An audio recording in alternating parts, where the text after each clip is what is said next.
ඉස්කෝලේ යන කාලේ නම් අපි නම් මාර් ෆන් ගත්තේ. පට්ටාතල් ස්පෝර්ට් මීට් කාලේ ග්‍රවුන්ඩ් එකේමයි ටීචර්ස්ලා හැමදාම බයිනවා මේ උඹලා ග්‍රවුන්ඩ් එකේමයි ඉන්නේ උඹලා මේ පාඩම් කරන්නේ බලපංකු උඹලාට වෙන දෙයි කියලා. මාර සීන් පට්ටාතල් ඉස්කෝලේ තිබ්බ හැම ස්පෝර්ට් එකක්ම කරා. ඒ කාලේ නම් මාරු අම්මෝ ට්‍රිප් ගිහලා ගත්තාත.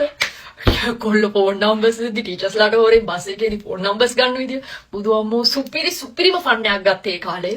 අපි තරම් ආතල් ගත්තේ නැහැ කවුරුත්. ඒ විතරනේ මේ එක්සෑම් කාලේ කෝපි කරලා තාපෝඩෙන් ටීචර්ස්ලාට මාට්ටු වෙලා අම්මලාටත් එන්න කියනවා. පට්ට ෆන් පේපර් මෙහෙම දානවා. මෙහෙම රොකට් වගේ හදලා යවනවා ටීචර්ස්ලාට මාට්ටු වෙන්නේ නැති වෙන්න. අම්මෝ සුපිරි. අම්මෝ ඒ විතරනේ මේ ඉස්කෝලේ යන කාලේ කැන්ටින් එකේමයි. ක්ලාස් එකේ නෑ කැන්ටින් එකේමයි.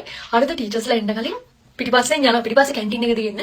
කැන්ටින් එකට ගිහිල්ලා ඉතින් දන්නේ නැද්ද? කැම් පට්ට අතල්ලයක් ගන්න පට්ටම ෆන්.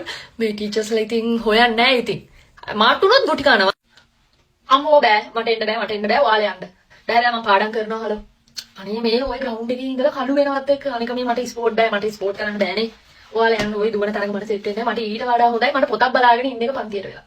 ඔයාලා යන්න මම මේ පොතක් බලාගෙන. බෑ බං.